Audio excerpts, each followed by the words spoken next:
Hello friends, my name is Ben and I am Carolyn's husband. In this video I'm going to be trading back and forth with her as we create masterpieces together, or at least in my mind they're masterpieces. I'll let you decide for yourself. But I'm starting on this piece of paper here, and my thought is I'm going to sketch out a little guy. I want him to be riding a broom, and I've got about 20 minutes to see how far I can get. And then I will receive whatever she has created on her paper, and we'll just trade back and forth like that, 20 minutes a time, and see what we get in the end. So pretty exciting. She does have a video on this as well, and you can see the other half of each of these processes.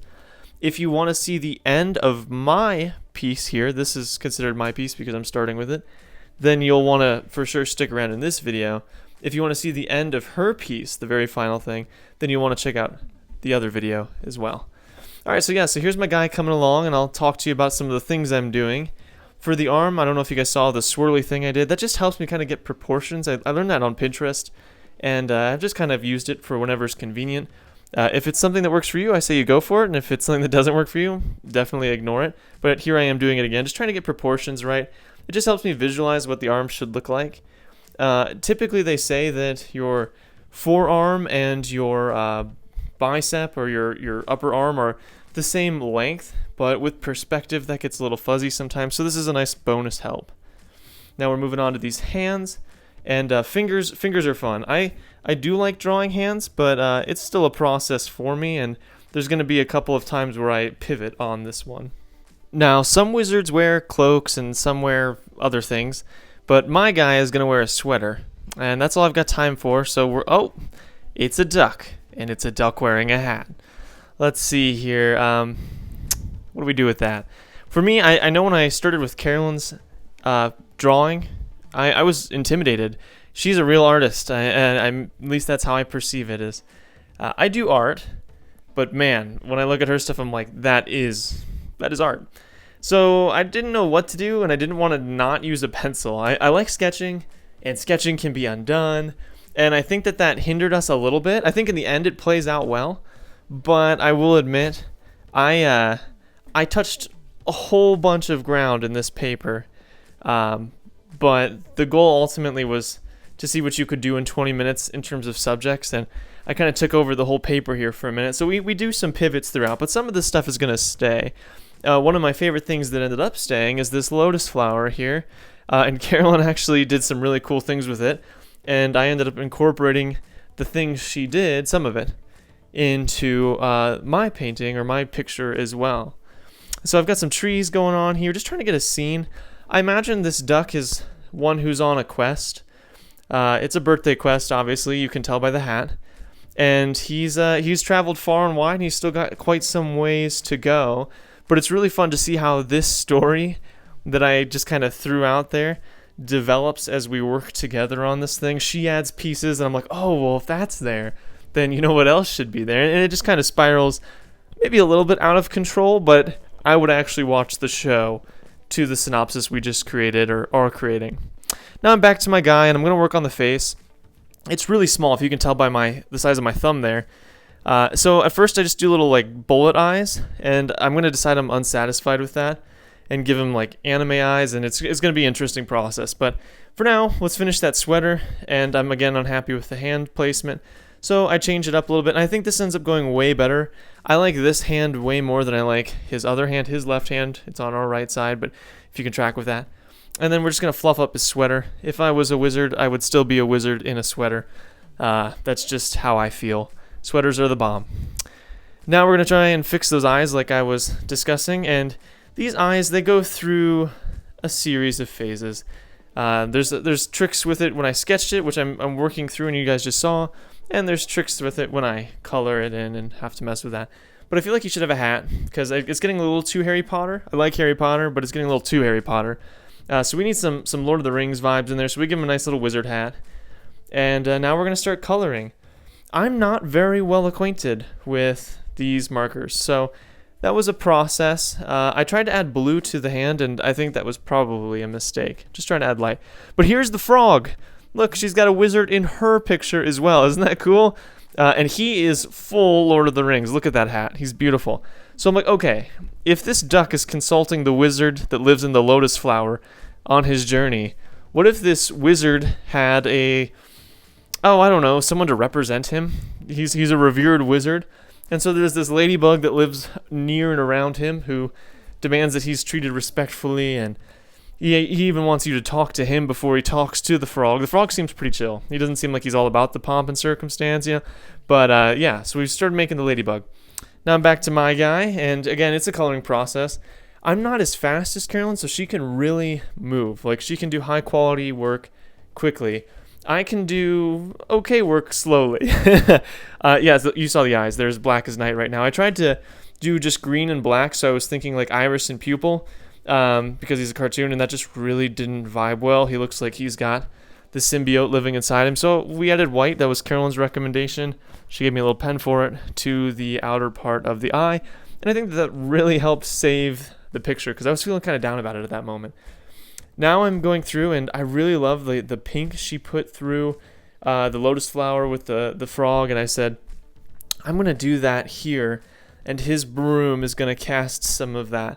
So he's got kind of, I don't know, a smoke trail behind him, and we're just working through that. I'm trying to be cognizant of what she put and play off that, and then, you know, make it our own here as well. And so far I feel pretty good about it. This, I would say, is one of the highlights for me. For the smoke, I thought about fire, and I was like, okay, you know, you got the white part is the very tip, and then it goes out, and you get yellow, orange, and red. And so I tried to mimic some of that here, where you've got your darkest colors out in the distance, and that helps the smoke take some form, so you kind of know where things are at, and it's not just a blob the whole way. And as that goes forward, I'm going to fill it out. But then we'll move into lighter colors and just play together and make some really cool looking smoke. So again, this is probably one of my favorite parts of this drawing, and I'm pretty excited with it. I also started to get a little more bold with my willingness to color here.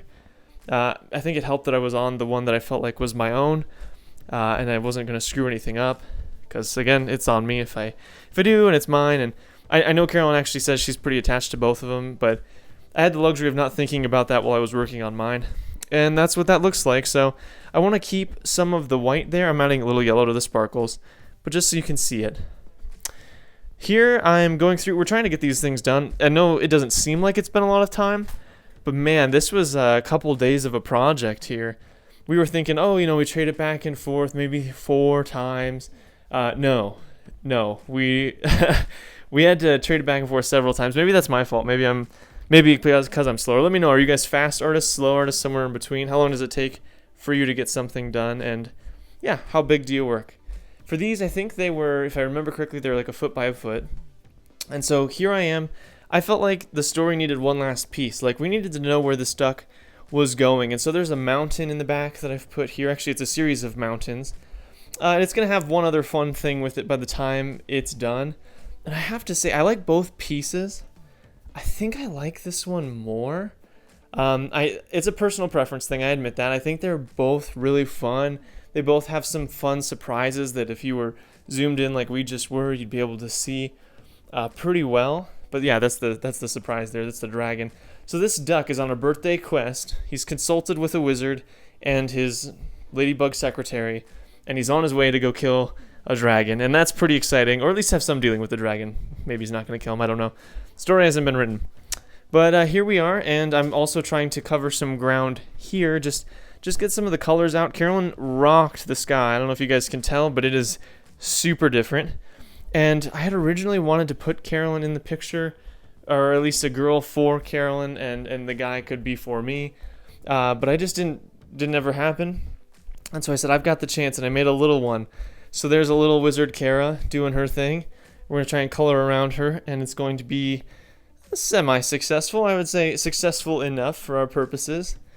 And so, yeah, she's down there cheering him on. And that's pretty fun for me. I like that. The picture in my mind is either really fun or kind of sad and lonely, depending on the community the guy's got. Which maybe that's too, maybe I'm getting too meta with this picture. But, like, is this guy out and about flying around because he's got nowhere else to be?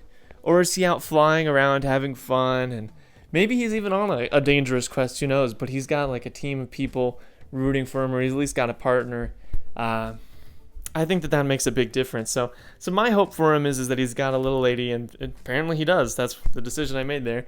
And they cheer each other on, and he's about to catch whatever this blue orb is, and it's going to be sick for both of them.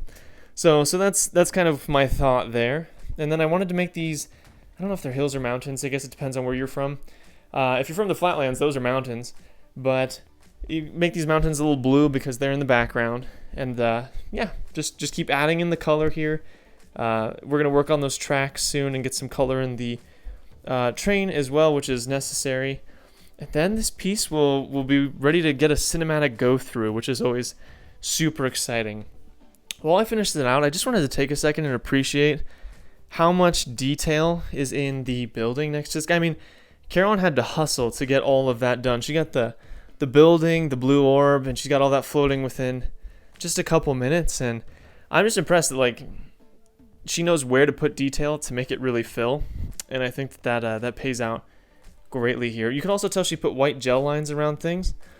And guys, we are actually at the end of this, so I'm going to give you guys the cinematic go through.